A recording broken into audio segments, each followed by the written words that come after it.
Welcome to the Great Detectives of Old Time Radio. From Boise, Idaho, this is your host, Adam Graham. If you have a comment, email it to me, box13 at greatdetectives.net. Follow us on Twitter at Radio Detectives and become one of our friends on Facebook, facebook.com/Radio Detectives. If you're making travel plans in the coming year, remember JohnnyDollarAir.com. JohnnyDollarAir.com is my Priceline affiliate page, and you get all the benefits of going through Priceline.com, such as being able to name your price on hotels, rental cars, airline tickets, and even more, or choosing from great published fares. But part of the purchase price goes to support the Great Detectives of Old Time Radio at no additional cost to you. So remember, when making your travel plans, check JohnnyDollarAir.com first. Well, now it's time for this week's episode of yours truly, Johnny Dollar. The original air date on this one is April the 28th, 1951, and the title is The Month-End Raid Matter. From Hollywood, it's time now for Edmund O'Brien as Johnny Dollar. Lieutenant Honestson, Dollar. You can come down any time you want to. I'm still at the hospital. Thanks, Lieutenant. How's the driver? He's not going to live either. The doctors doubt they can bring him around for a statement. Oh? What about the loss? Has the amount been figured out yet? Pretty close, almost $250,000. I don't suppose there's a chance, but was any of it marked or listed by serial number? Very little of it. You'd better come down. If the driver does regain consciousness, we may get something. If he doesn't, we'll be starting pretty much in the dark. I guess both of us have done that before. All right, Lieutenant Anderson. I'll be right down.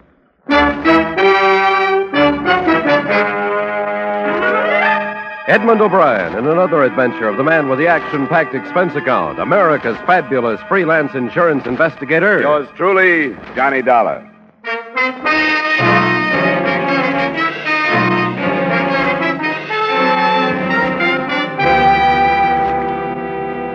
Expense account submitted by Special Investigator Johnny Dollar to Home Office, Columbia All Risk Insurance Company, Hartford, Connecticut.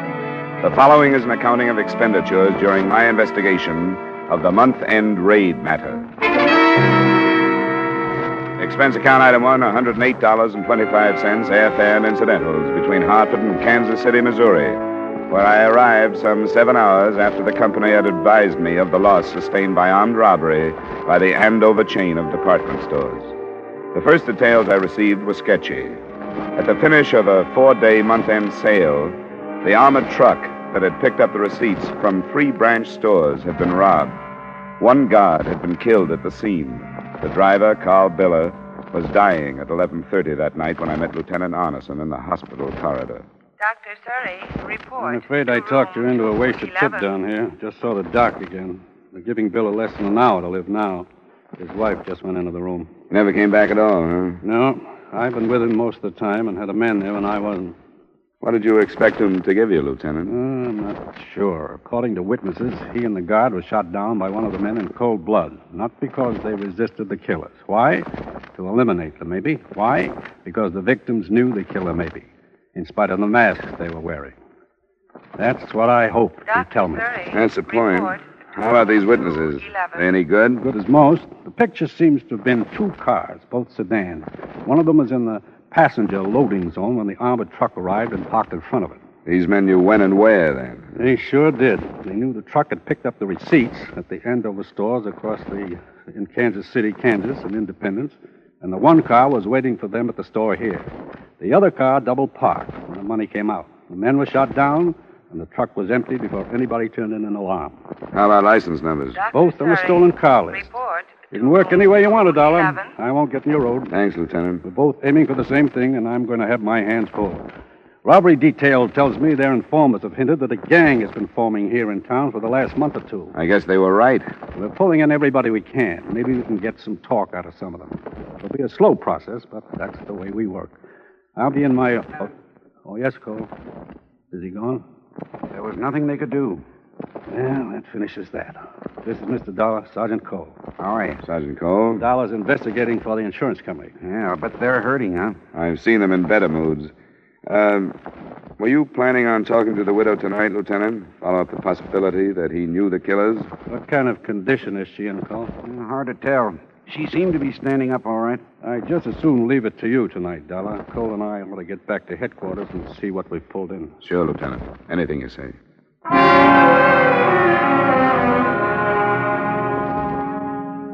A short time later, a white-sheeted figure was rolled out of the Biller room, followed in a couple of minutes by Mrs. Biller, a plain, lumpy woman in her 40s. In silence, she followed me into an empty waiting room a few yards down the corridor. I want to go home. I've been here all day and I'm tired. I can certainly understand that, Mrs. Biller, and I won't keep you long. This may seem like a strange question under the circumstances, but do you think there could have been anything personal connected with your husband's death? Personal? We're looking for a valid reason for Mr. Biller and the other men being shot down the way they were. What are you talking about? I wouldn't he get shot. It didn't surprise me. He was always with a lot of money, and I told him he'd get shot someday. There was no apparent reason, Mrs. Biller. They weren't given time to try to protect the money. They didn't draw their guns. Private guards worked under orders to surrender as a rule, but they weren't given a chance. They were met on the sidewalk and killed without a word. I haven't been thinking about anything like that all day long. I've been wondering what would happen if he died. Now he has. And here I am with the house still not paid for and no money. I just have to face it. He's dead, and that's all there is to it. You'd want to help us find the man who killed him if you could, wouldn't you? How could I help you do that? He and the other man could have been killed because they knew the man who killed them. How could anything like that be? Why should Carl know anybody like that? We don't know that he did. We only wonder. And I read the papers. How could he know anybody when they were all wearing masks? That could mean that he knew them very well. Well enough to recognize them in spite of the masks. Don't you see what I mean, Mrs. Biller? I can't think. You couldn't expect me to think after a day like this has been. I don't know what to say. I'm all mixed up now. I understand, Mrs. Biller. I won't bother you any more tonight. What we want to know is if somebody who knew your husband and knew quite a lot about his job could have been responsible for his death and the robbery. We'll talk to you about it again. Maybe tomorrow.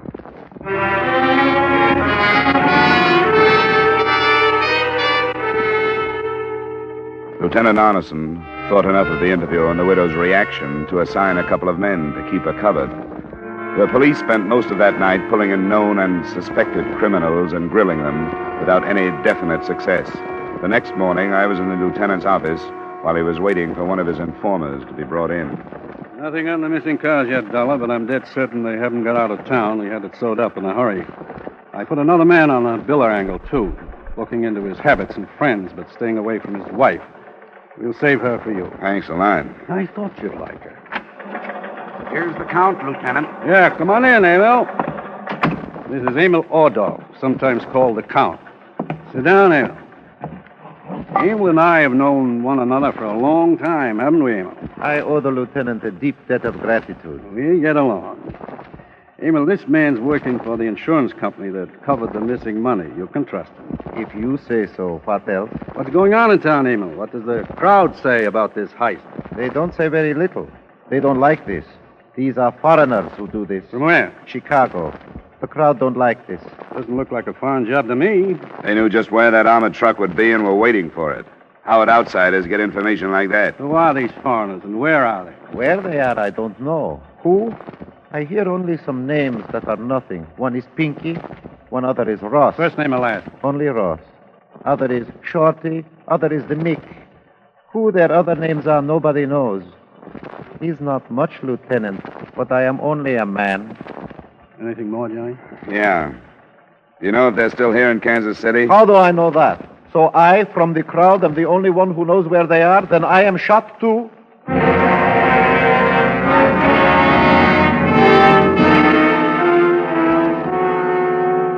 The lieutenant seemed to be fairly sure that the men and the money were still in town. All the escape routes had been covered by police armed with composite descriptions of more than 30 witnesses to the shooting. The information given us by the informer was almost worthless, but the first names and aliases were wired to Chicago for a search. And the officer working on the Biller angle came up with a development later that same afternoon. So I was armed with at least something definite when I went out to see the widow.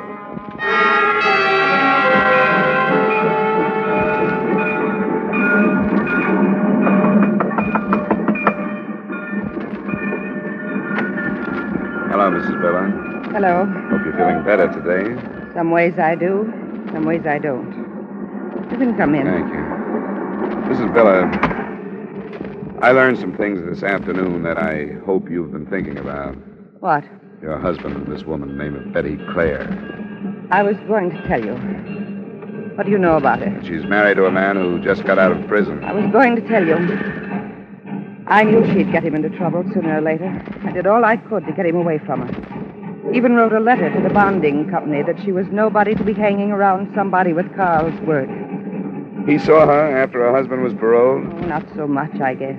But the husband was away sometimes. I don't know. Guess Carl went to see her some then. You must have thought of her when I talked to you last night. I did. There's no use lying. Why didn't you mention her? I don't know. Maybe I was ashamed of having a husband some other woman could keep a hold on until she got him killed. And you think their association was one where he would have told her details about his job? Yes. Now you'll admit that you think she had something to do with the robbery. Yes? Because Carl didn't come home night before last. I don't know where he was. But he came here in the morning to change into his uniform, then he left. That was the morning he was killed. Did you ask him where he'd been? No. I got over doing that quite a while ago. Has she been arrested? Not yet. Lieutenant Arneson is waiting for me. We wanted to get what you had to say before we talked to her. Do you have anything more? No. Except I hope she gets hurt as much as she's made me get hurt. I think that's all then, Mrs. Bella. Sorry you didn't mention this last night. Hope we aren't too late now.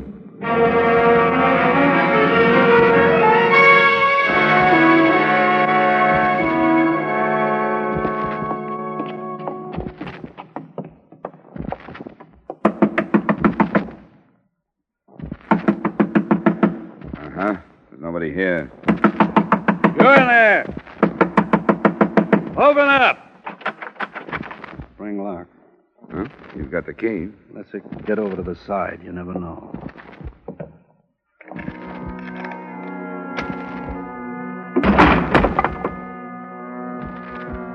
I guess we're safe.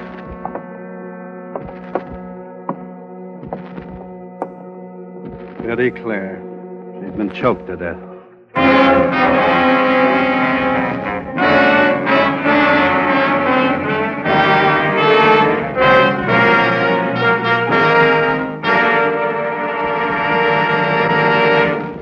We will return you to the second act of yours truly, Johnny Dollar, in just a moment.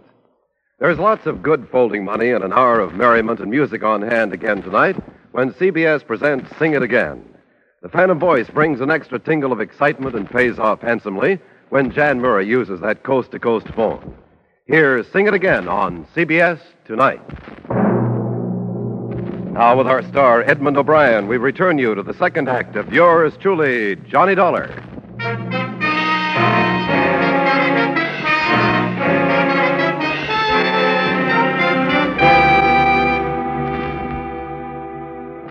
Betty Clare had been strangled, obviously by a pair of hands. The apartment showed signs of a struggle, but further search revealed only a newspaper whose date and time seemed to indicate that she'd been killed after Carl Billa had died. There wasn't a lead as to the possible whereabouts of her husband, Arnold Clare, but the search for him was speeded up. At 5, a report from a section of Kansas City called East Bottom did give us a lead. The body of a man was found in a garage. He'd been shot to death, and in his pocket was a receipt for an insured parcel post package. A follow-up on the receiver's address showed the package to contain $15,000 in cash. Later, the informer, Emil Ordoff, followed the lieutenant and me in to view the body.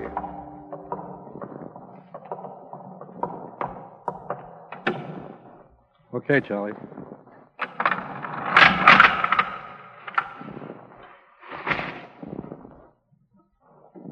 You know this man, Emil?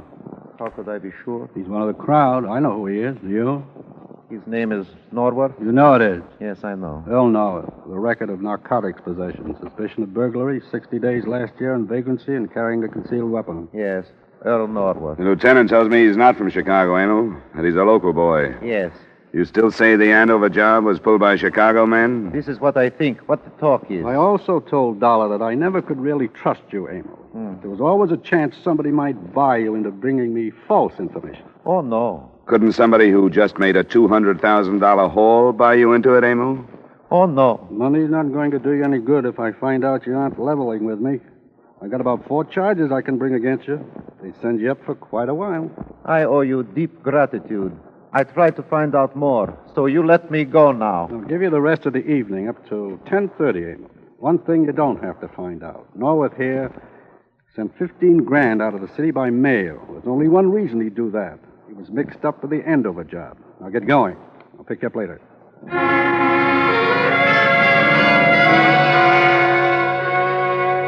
The 2 additional killings, possibly linked to the robbery, set Kansas City's underworld and police force spinning. Every officer in town was put on duty until further notice. By 8, the tanks were filled with hoodlums, while the streets and hangouts were strangely empty and silent. At 9 o'clock, it seemed that things started to break. A known associate of Arnold Clare was picked up and brought to the lieutenant's office. Sure, I know Arnold. I was in prison with him. I met his wife the other night, but I don't know anything about the Andover job. Where were you the morning it was pulled? Listen, I got alibis to prove I wasn't mixed up in nothing. What about Arnold Clare? As far as I know, he was going straight. That's what he told me, anyway. We've got Clare linked up pretty close. We know his wife was running around with the driver of that armored truck. That would give Clare access to the information he'd need. Well, I can't help what his wife was up to. He told me he was going straight. Said he was looking for a job. When did he say that? Last time I saw him, the other night when I met his wife. Tuesday it was. Tuesday night? Yeah. Robbery came off Wednesday morning. And you were with Clare and his wife Tuesday night. That's right. I tell you, I don't think he had nothing to do with it. How late were you with him? Oh, must have been 1:30, 2 in the morning. And Betty Clare was there all the time? That's right. Doesn't jive with Mrs. Biller's story, Lieutenant. Look, I'm telling the truth. I got no reason to lie. How about proof? Was anyone else there? Yeah, somebody else was there. We ordered some liquor sometime around midnight. The boy from the liquor store brought it up. I forgot the name of the place, but I can show you. Mrs. Biller said her husband was with Betty Clare the night before the robbery. That ain't true. Nobody was with her but Arnold and me. I'll take you to that liquor store. And she was killed yesterday, the day after Biller died. What? Who was killed? Are you sure Biller wasn't with you and Betty Clare and her husband? You telling me Betty Clare is dead? You know she is. Strangled. Now tell us why. Hey, wait a minute. I didn't know anything about it. I swear I didn't. I'll tell you where Arnold is to prove I didn't know. What kind of proof is that? I didn't know. I swear I didn't. He didn't tell me. He said there was too much heat on from the Andover job. And he didn't have an alibi for the whole morning. He said he wanted to stay out of sight for a while. Sure. Make himself look innocent, I suppose. I don't care what you think. That's what he told me, and that's all. But if his wife has been killed, I don't want to have nothing more to do with him. That's a real double cross to get me mixed up in anything like that. I'm through with him. Where is he? There's a shack out by the edge of town near the river. I've been taking food to him. Let's get started. Lieutenant means you, Stone. Now, look, you ain't gonna make me go with you. Ain't it enough I tell you where he is? You're the first real live hunk of progress we've had. We want to hang on to you. Come on. He'll kill me if he gets a chance. We'll try and see that he doesn't get one. Lieutenant. Yes, Cole. Bad news. They caught up with Emil Ordoff. He's dead? Yeah, the report just came in. Well, that's too bad. He's a good, honest steward, and I'm going to miss him. Is it better stop, don't you think? The town is really hot. I can't remember it ever being this hot.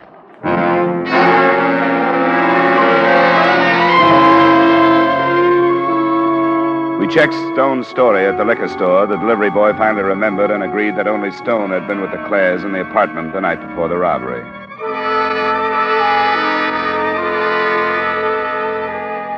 "20 minutes later, with headlights out, our car pulled up on a dirt road. The shack Stone pointed out was screened by a stand of willows on the riverbank. One small window showed some light from inside. Wait a minute. I ain't going in there. You can't make me. Come on. He'll kill me. No, he won't, Stone. Let's go. I tell you, he'll kill me. It's my case. I'll take it.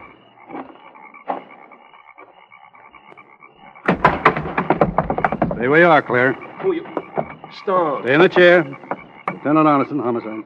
Stone. You sold me out. Don't try it, Claire. You lied to me, Arnold. You lied to me. You didn't tell me about your wife. And you was getting me mixed up in a killing. Well, that don't set with me. And I called you my friend. Settle back, Claire. You want to check him for weapons, Johnny? Sure. Relax, Clay. You can't do yourself any good by making a play. Stand up. I won't make a play. There's a .38 in my left coat pocket. Uh-huh. You can sit down now. Where do you want to start, Clay? I guess it don't make much difference, does it? Why'd you kill your wife? What makes you so sure all right. I killed her because I was trying to go straight this time. And she got mixed up in this Andover job. If I'd known about it before, I'd stopped it for sure, but I didn't find out until after it happened. How did you find out? One of the guys that got killed, the driver, Biller. His wife got me on the phone the night he died. She told me about Betty and her husband. You didn't know about it? No, I didn't know. This dame told me about it. All the years I was in prison. And after I got out, every chance they had. That's the only reason you had. I told you I was trying to go straight. And I found out Betty is working this Biller into setting up a job with her. She was doing it to get rid of me again. She knew the board would take my parole away no matter what I said. Mrs. Biller told you all this? Her husband talked about it before he died. You're a stupid fool. Sure I am, sure, but I couldn't help it. I went crazy.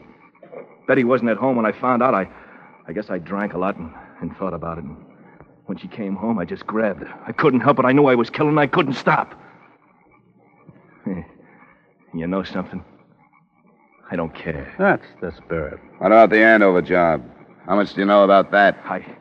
I know one guy that was in on it, and I'll finger him for you. I'll finger him. I'll see some of them take the same trip I'm taking.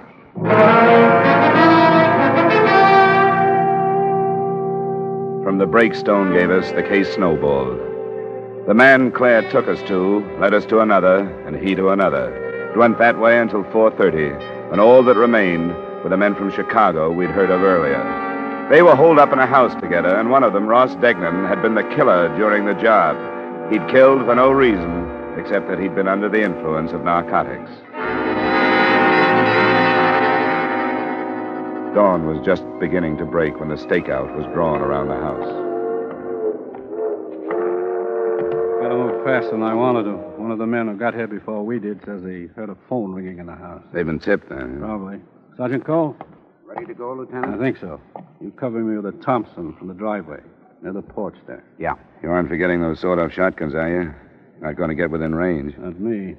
We'll try to call them out from the street. Wait. Car starting. Where is it? The garage. It got into the garage. The garage! You men in the back! Cover the garage! Watch it. Here they come. Thompson, Cole, use it! Get the driver!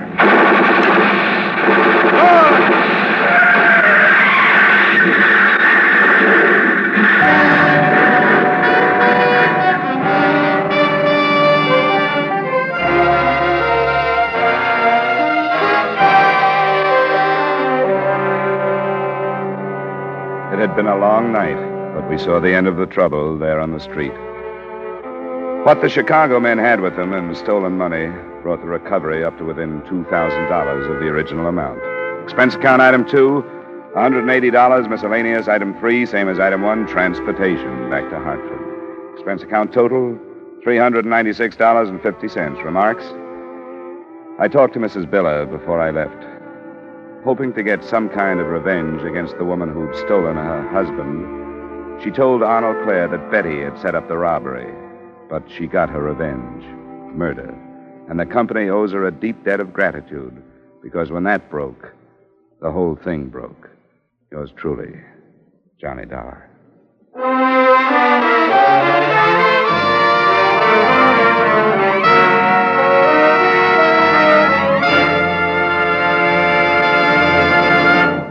Yours truly, Johnny Dollar, stars Edmund O'Brien in the title role and is written by Gil Dodd with music by Wilbur Hatch. Edmund O'Brien's latest picture is a Paramount Pictures production, The Redhead and the Cowboy. Featured in tonight's cast were Herb Butterfield, Joe Duvall, Virginia Gregg, Edgar Barrier, Sidney Miller, and Peter Leeds. Yours truly, Johnny Dollar, is produced and directed by Jaime Del Valle. This is Dick Cutting inviting you to join us next week at this time when Edmund O'Brien returns as Yours truly, Johnny Dollar.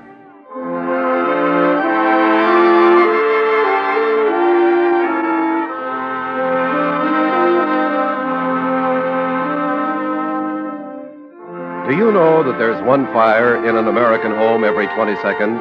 That fires kill 11,000 people every year? Staggering, isn't it? 90% of fires in the home start through carelessness. Be careful with matches and keep them out of the reach of children. And if you're a careless smoker, don't smoke in bed or discard lighted cigarettes thoughtlessly.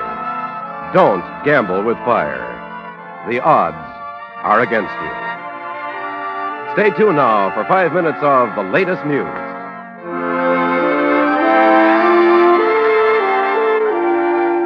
This is CBS, where our Miss Brooks holds classes every Sunday night, the Columbia Broadcasting System.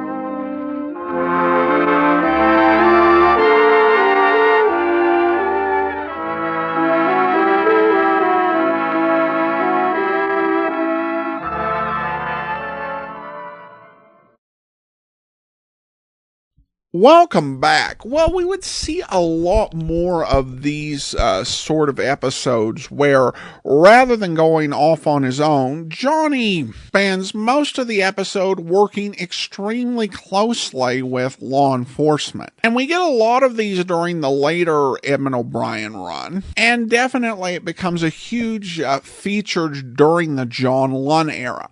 And if I had to guess, I think these sort of episodes were meant to bring a bit more realism and to allow the show to compete with other programs like Dragnet and the somewhat more realistic approach to crime investigation. Well, I do want to go ahead and thank our Patreon supporter of the day. Thank you to Sarah. Sarah has been one of our Patreon supporters since July, currently supporting us at the Shamus level of $4 or more per month. Thanks so much for your support, Sarah. And that will actually be all for now. Join us back here tomorrow for Under Arrest. And next Friday, we'll be back with another episode of Yours Truly, Johnny Dollar. In the meantime, send your comments to box13 at greatdetectives.net. Follow us on Twitter at Radio Detectives and become one of our friends on Facebook, facebook.com/Radio Detectives.